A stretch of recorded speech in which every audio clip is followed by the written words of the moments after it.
And welcome back. Don Clark, Tina Miller, your favorite pair on the air, and boy, these hits just keep on coming. Yay! Yes, League Don. of Dreams. The League of Dreams, Don. I like that. I love anything that talks about dreams. But we have with us Jessica Matthews. She's the executive director of the League of Dreams. Jessica, welcome to Open Up. Thank you for having me. With your orange League of Dreams color. I love this shirt, especially when I'm talking about League of Dreams. It looks good on you. Well, thank you. Jessica, tell us, what is the League of Dreams? Well, the League of Dreams is a local nonprofit organization that provides sports for children with special needs, ages 5 to 22. We have kids with both physical and developmental disabilities, and we give every child a chance to play. That's why our motto's always been, every child should have a chance to play. Absolutely. And how long has the League of Dreams been in operation? We've been here since 2007. We are a local organization, so we're not affiliated with any national or other regional sports league. We're right here in Kern County, and we provide sports to kids here in Kern County: basketball, baseball, bowling, swim lessons, and we have high hopes of adding some more sports, hopefully soon. How long have you been doing this, and do you find other cities kind of paying attention and maybe wanting to copy your example? Yes, there's been some baseball leagues throughout the country that are adaptive leagues, and we found something similar and wanted to get it going here in Kern County, so we started it. Nobody had anything here. We wanted to get those programs going and giving our kids a chance to participate in sports. I actually started as a volunteer back in 2007. Tim Terrio, CEO of Terrio Therapy, was our founder, and he had basically asked the question of, why don't we have something like this in Bakersfield? And somebody told him, because nobody has started it. And so he's like, well, we're starting it. And he sent out a staff email and was like, who wants to get involved? And I was one of those, along with some other coworkers and family members of children with special needs. And we sat down and ironed it all out. And within a few months, we started our very first baseball league with about 34 athletes. Really? And as of this year, 2015, we've reached over 350 athletes each season.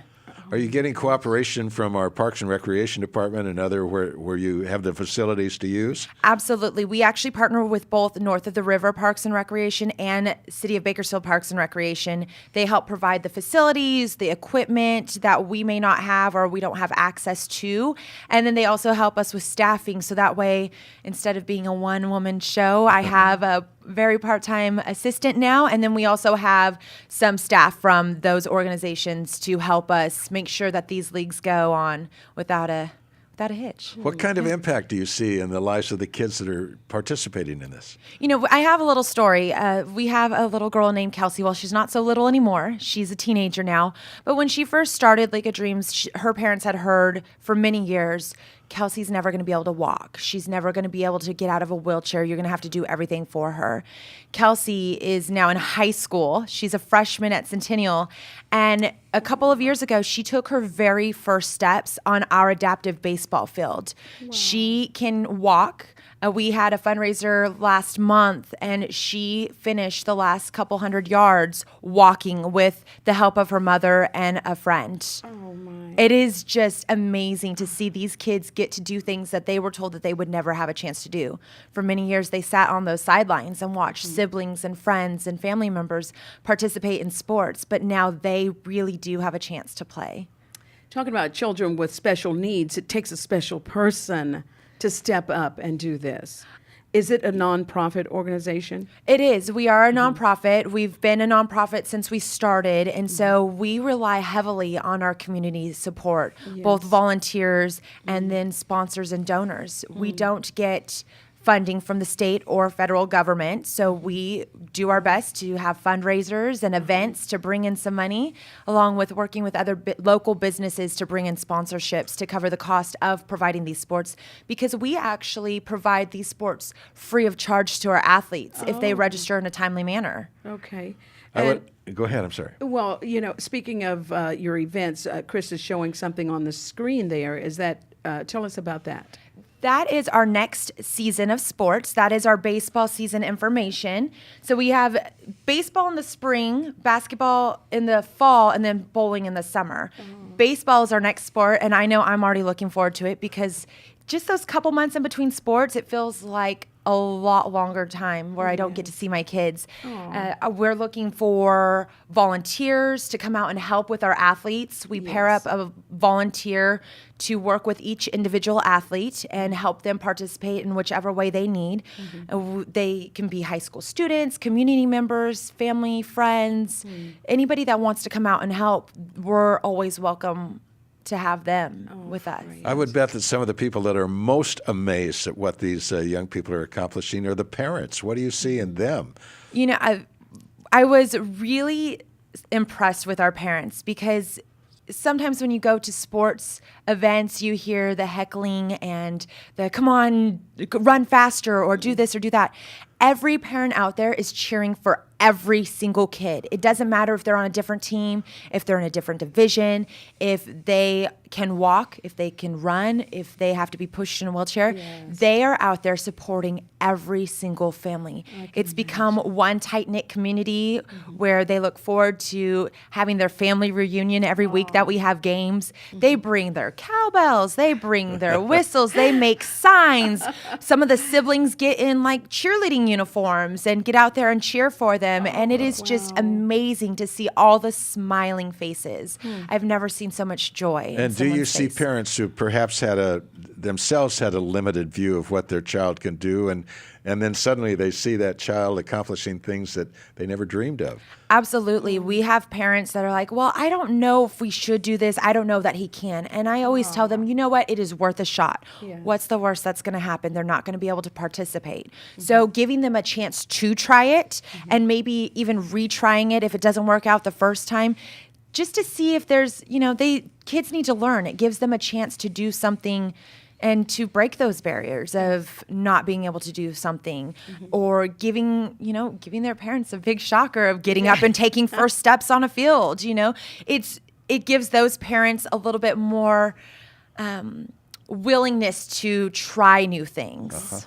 And you must get great joy out of this as well. I absolutely love my job. I look forward to coming to work every day.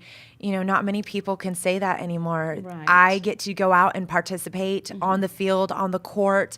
I get to see these kids who have become basically my kids in a sense as well. I have a little girl of my own, and she comes out with us and is like, I want to go help. Can I help? So it really brings people together. Everybody that has come out to a game, they go away, why didn't I know about this before? Why didn't I come and do this before? We have viewers all over the country and cities all over the country and in 19 countries. What would you say to them? And they're listening and saying, gosh, we ought to do this. What would you say about how to get this started and roll in other communities? I would say, look for your local regional centers or your local sports leagues that are already having activities going and talk to them, find out if there's something already there, find out if they can get together with some other people to make it happen. Though I always like to tell people, go after your dreams and goals. Try to do something that's maybe out of the box in your mind. A lot of our volunteers didn't come to us wanting to volunteer. They came to us because they needed those community service hours, but they continue to come back because they enjoy it so much. Yes. Okay, nonprofit organization, how do you fundraise? We actually have a big event coming up in January. It's our annual gala. Tell us about it. It is very exciting. We've moved this year to the Hathaway Ranch out off of Highway 65. It's a beautiful facility.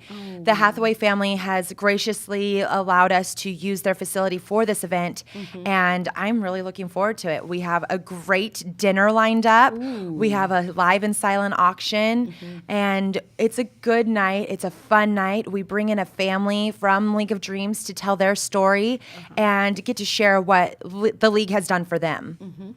We have it on the screen here, information about the gala and how you can purchase your tickets and sponsor in any way.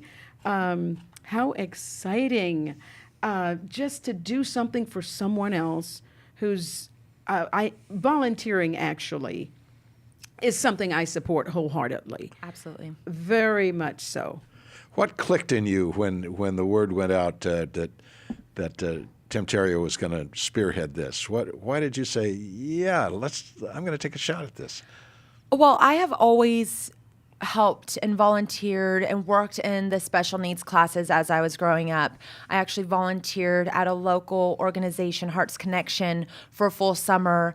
And I love the kids with special needs. They are just like any other kid. They want to do everything just like every other kid.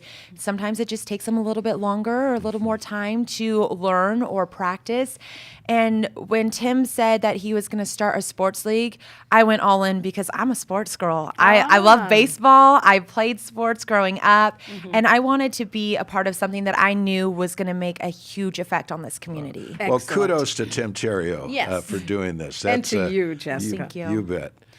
Well, Dawn, it's the end of the day. And hey, don't forget, check us out on Facebook because you want to be a part of that van giveaway. Oh, you bet. You bet. So All until right. next time, See you thanks next to all time. our guests. God bless. Stay strong.